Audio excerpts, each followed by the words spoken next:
Hello, everyone. I'm Diane Stover, the Program Director of Protect Ohio Children Coalition.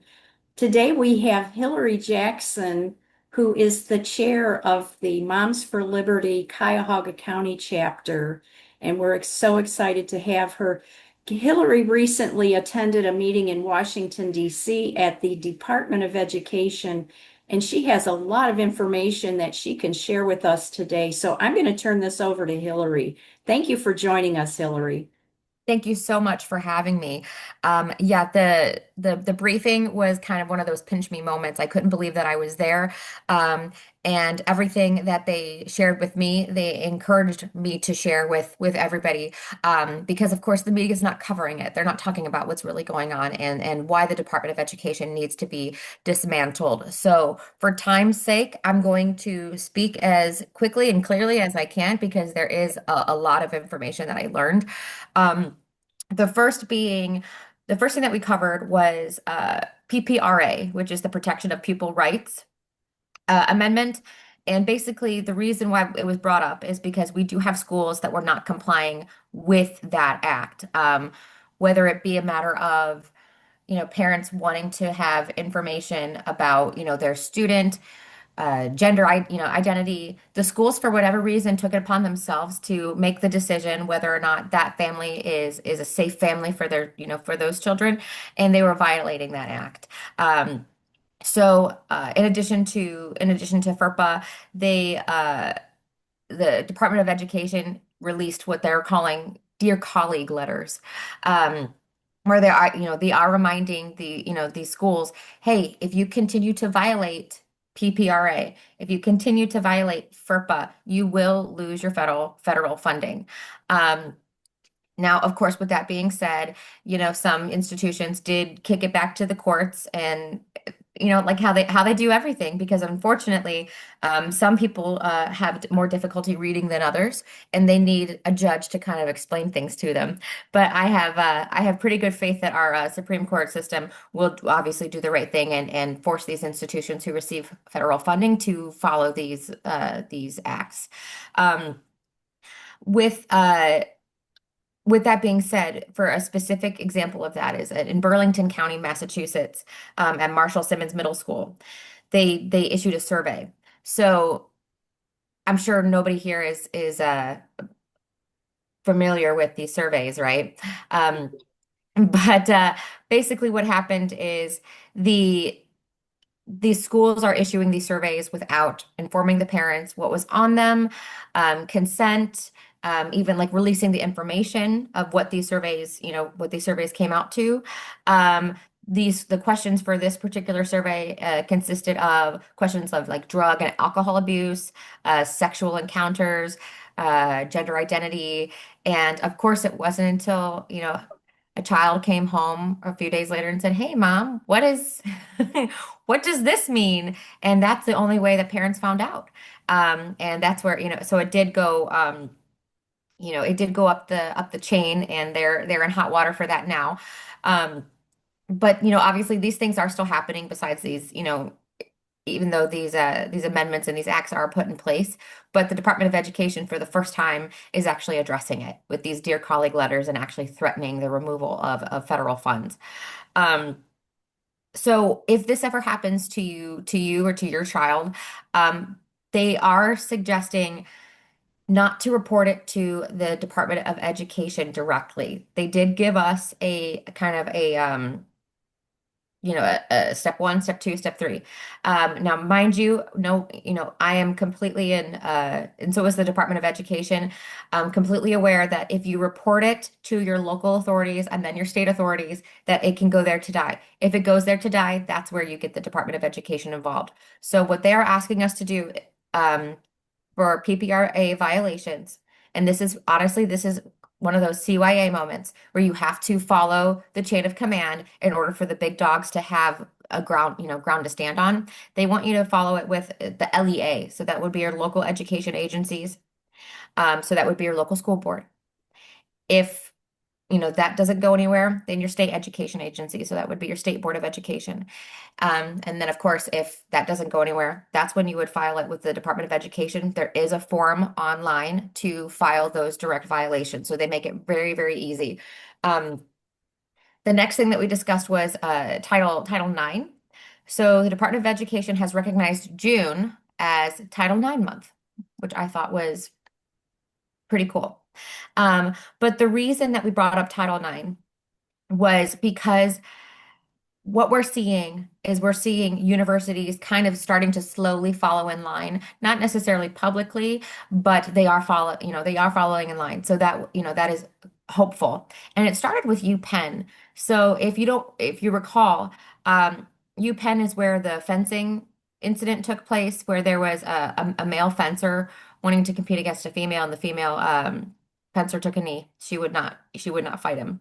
Um, Now that brought up a lot of attention to that university, and the university itself actually came to the Department of Education with their tail between their legs because they didn't want to have, they wanted to reconcile and avoid any further bad publicity. And we're seeing kind of that the trend and other universities follow suit. Um, Unfortunately, not all. So we're on the topic of discrimination. We did bring up the case at Harvard, the students versus Harvard. That was a Title VI violation. And the reason why this was brought up is because we're still seeing it happen, or I guess I should say we're not receiving, when I say we, I'm talking on behalf of the Department of Education, so I apologize. It's just what my notes say. But we're not receiving the required information from the universities to make sure that they are in compliance with Title VI. So with Students versus Harvard, that was a case that was filed back in it was a few years ago, but it finally hit the Supreme Court in 2023. So this is still very recent, where Harvard and the University of North Carolina violated the Equal Protection Clause of the 14th Amendment, where they were limiting consideration for certain races for admission. And we found for that particular case, it was the Asian Americans were being discriminated against.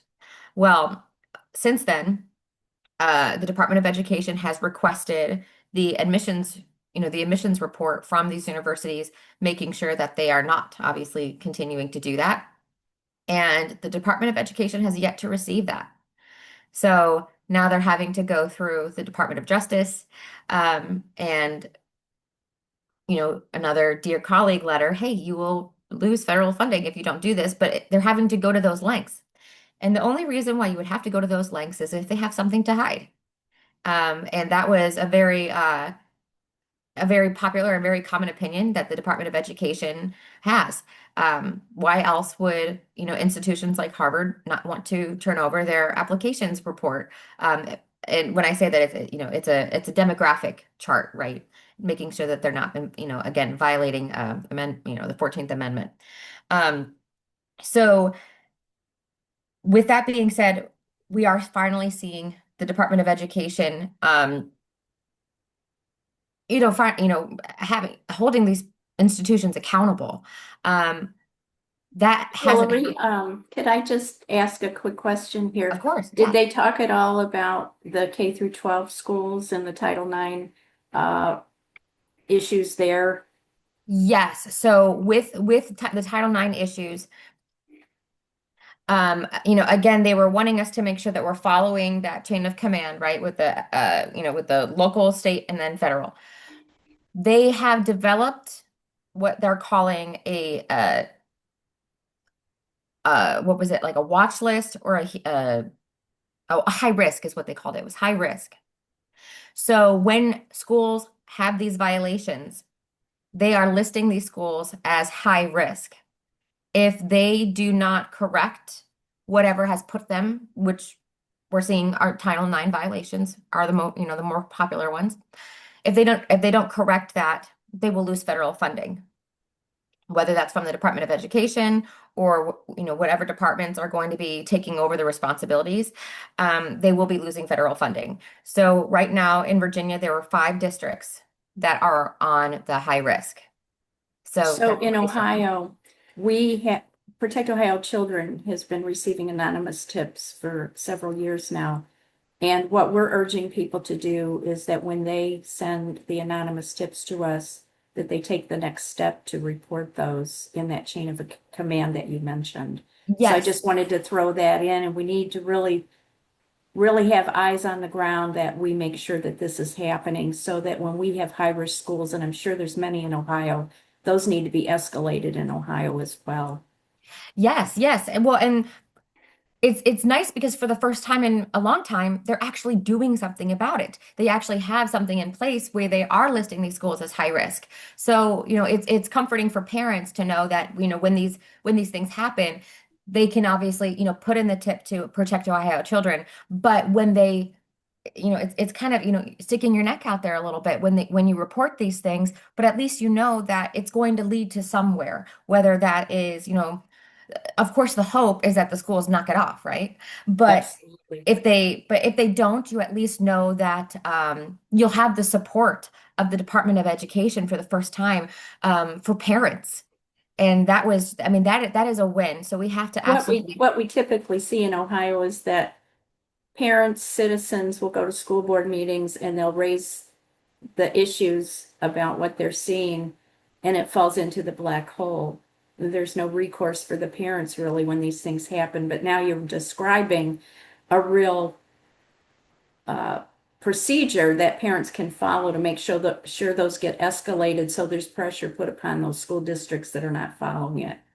yes, yes. And I'll explain a little bit the reason. Of course, with Pam Bondi has, made multiple statements along with Linda McMahon that parents are not terrorists. They're not a threat. They are the most important people in their child's lives, regardless of what the Biden administration or the teachers unions say. So, while we have this support, for the next 3 years, we absolutely have to do everything we can to take advantage of that support.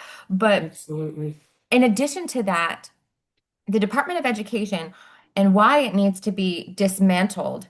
Um, and why they are finally being as aggressive as they are is because of the things that they found. So on day one, Linda McMahon and her staff, they walk into the Department of Education buildings. Nobody's there. Everybody's working from home. Well, come to find out, nobody's working. And Exactly. yeah, nobody's working. And what they were able to discover, and again, it's a lot of these things were discovered very early on in the year, but nobody's reporting it, nobody's talking about it. And I was able to just meet with them a few weeks ago. So they found that the Department of Education, they get around 12,000 grants, um, grantees, I guess, from whether it's, companies, nonprofits that give money to the Department of Education to obviously send out to schools, right? Well, nobody, or there was not a process to review those grants, to actually read them to see what they say, what they stand for. There was no process to make sure that the schools were in compliance and qualifying for those, for those specific grants. Um, and if that grant did not, um, so every administration has like a list of priorities, for that Department of Education. And if those grants are not, don't go, don't align with those priorities, then, the idea is that, that grant would be turned down, right? Well, that wasn't happening. So, we obviously we talk about how is SEL getting into the schools? How is CRT getting into these schools? Well, it's through these grants. So we discovered that there are some grants. Now, I will say they did not tell me the organizations that were guilty of this, but the grants are putting I guess, some grants are putting kind of like quid pro quos in their grant offers. If you put this in your material, if you put this in your curriculum, we will give you X amount of dollars. Right. And SEL and CRT and DEI and all that stuff is in those grants. So schools, of course, were taking advantage. of the money. It's always, always, always about money. It's never about your kids, ever. And now that I homeschool my kids because I know too much. It's always about money.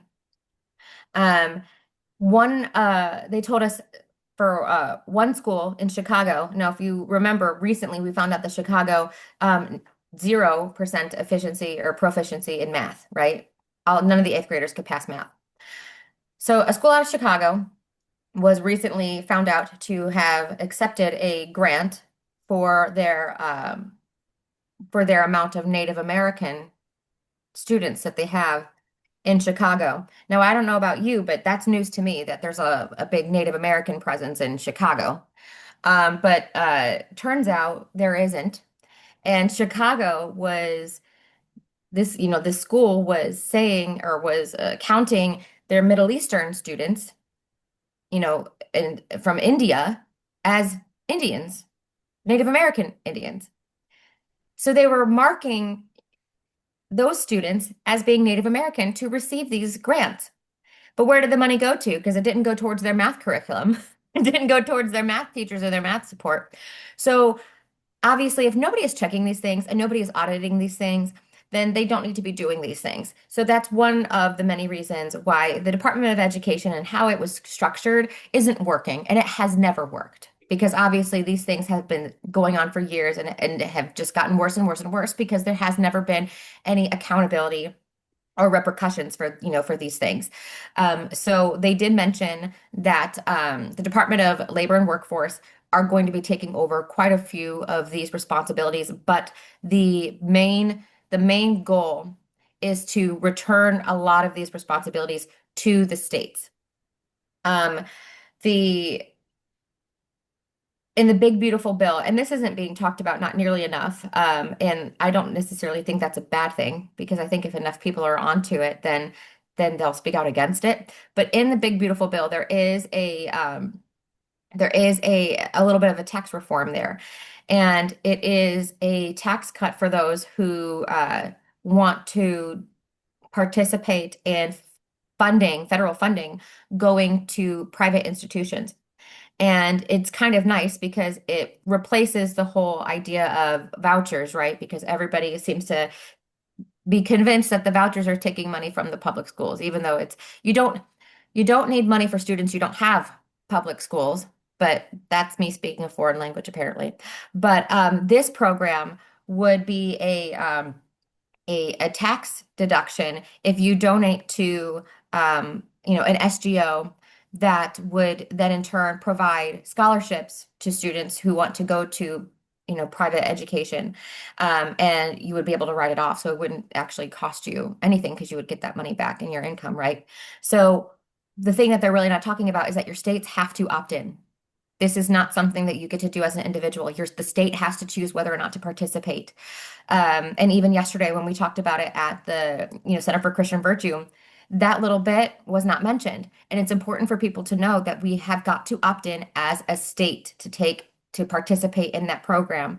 So, our call to action, of course, is to get a hold of all of your state representatives and encourage them to speak on behalf of this so that we opt in to give our students an option for school choice.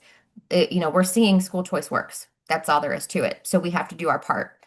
Um, the other big thing that they mentioned to us and that isn't getting nearly enough coverage, and another reason why the Department of Education has to be dismantled is they discovered that there were foreign countries creating these bots and these fake students, and they were applying for federal student aid for these universities.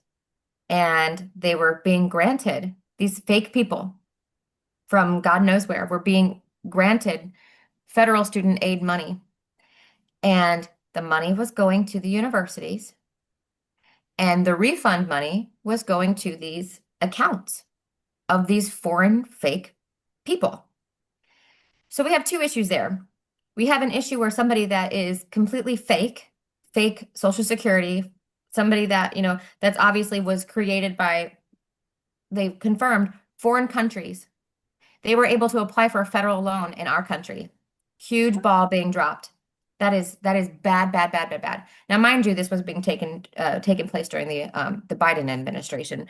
So, of course, if we don't know who was running the country, why should we expect that anybody was running the Department of Education? But the universities, the people, the institutions in our own country didn't say a thing. They were collecting this federal student aid money for students that they didn't have because these students didn't exist. And this went on every spring, every fall, every semester. Not a word was said. Kind of reminds me of the dead people getting Social Security in that Doge effort. I wonder if they had any activities of doging the Department of Education. So that's how this came to light when the Trump when this administration took over and Linda McMahon and her senior advisors took over, they discovered this and they discovered it pretty quickly. So mind you, this is again not this huge conspiracy that took years of investigation where the FBI and the CIA and everybody had to put their tinfoil hats on, right? No, this was very clear in front of them. Um, and it was very clear that obviously nobody was watching this. Truly, nobody was doing their job. So, as far as the Department of Education is concerned, how it is structured absolutely has to be dismantled. It is not working. It's not working. Um, what the Department of Education, they are obviously still open. And the reason why they're still open is because they want to make sure that they do this perfectly, that the right departments are taking care of, the right things. That when certain responsibilities get moved to the states, that the states already have certain people in certain coalitions or committees in place to watch those things. It's going to take time. And I was very encouraged to hear how serious that they were taking it. So when we hear that, they don't want, the federal government, nobody wants to support our public schools, that couldn't be further from the truth. We do want to support our public schools. The Department of Education, the Trump administration, they absolutely do. And they want to make sure that the money isn't going to foreign countries. Actually. They want to make sure that we don't have, We you want know, we want it run like a business. We want to see some yes, return on our investment of it, students that they can actually read exactly. and write. Exactly. Nobody wants, to send millions of dollars to a school in Chicago that obviously, one, they're lying about, how to get the money. So of course they're not using it honestly to benefit those students. And how it is working right now is, when our taxes and things like that go to the Department of Education, it kind of gets, thrown in a washing machine first and redistributed. And then, a sock goes missing. And then, something that was supposed to be white is no longer white anymore. And then, some of that money would get spent on new office furniture in DC and, all over the place. And then a portion of that goes back to the schools. It's And that's called, we want operational efficiencies. We want compliance. We correct. want to see our money spent wisely. And we're not getting that right now. Actually, it's a corrupt washing machine you're talking about, Hillary. It's a mess. Yes, yeah. And it was very encouraging to finally hear a federal department say that. Yes, it is corrupt. It is not working. It is not benefiting our students. It is not giving them the support that they need. And that they are willing for the first time to do something about it.